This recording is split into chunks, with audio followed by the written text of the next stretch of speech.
ছাতা নিয়ে বেরিয়ে গেছি, বৃষ্টিতে ভিজতেছি, বুঝতে না ছাতা নিয়ে।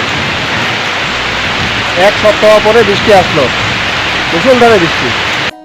হঠাৎ দুপুরবেলা প্রচুর বৃষ্টি, বৃষ্টিতে ভিজতে আমারও মন চাচ্ছে, কিন্তু পারতেছি না, কারণ গতকাল রাতে আবহাওয়া খারাপের কারণে শরীরে জ্বর চলে এসেছে, সাথে সর্দি, তাই আমি আর ভিজতে পারলাম না।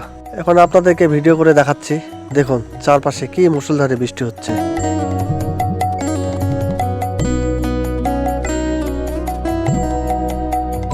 হঠাৎ করে মুষলধারে বৃষ্টিটা শুরু হওয়ার কারণে গরুগুলো বাসা নিয়ে যেতে পারলো না, গরুগুলো ভিজতেই থাকলো। তো এখন চলো সামনের দিক এগিয়ে যাই। সামনে কি অবস্থা, বৃষ্টিটা আসতেছে, সেই দেখুন, বুঝতে পারতেছেন, গড়ায় আসতেছে পানির দিক থেকে। সামনে এগিয়ে যাই, চলো।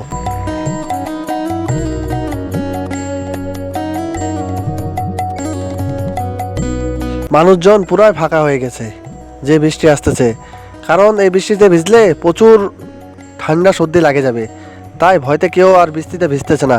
এই আমি ছাতা নিয়ে বের হয়ে গেছি, দেখি সামনে কি হয়।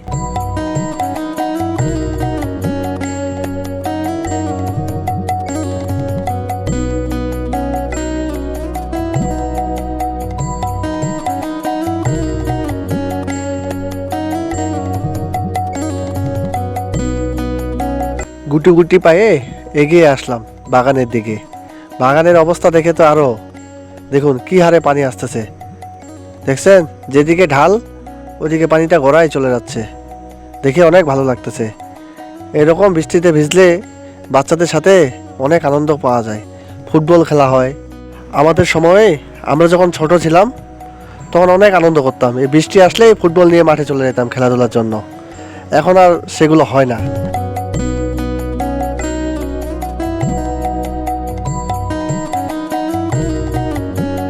কয়েকদিন যাবৎ প্রচুর রৌদ্র ছিল, এক সপ্তাহ রোদের কারণে বাসা থেকে বের হওয়া যাচ্ছিল না।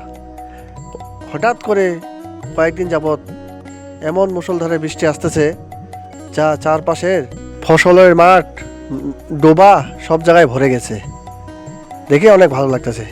দেখুন পানি গড়ায় যাচ্ছে ঢালের দিকে, তাই এর ফাঁকে আমিও আমার ভিডিও ফটোশ্যুট করে নিলাম। দেখুন কি এনজয় করতেছি।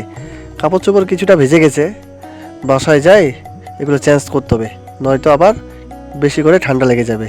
এমনিতে সর্দি জ্বর নিয়ে বেরিয়ে গেছে ঘোরার জন্য। বৃষ্টি দেখলে মন চায় না, বাচ্চারা যেমন নেমে পড়ে, আমরাও তেমন বৃষ্টিতে বাইরে হাঁটাহাঁটি করতেছি। সবাই ভালো থাকবেন, কেমন লাগলো লাইক কমেন্ট করে জানাবেন। Tata, bye bye.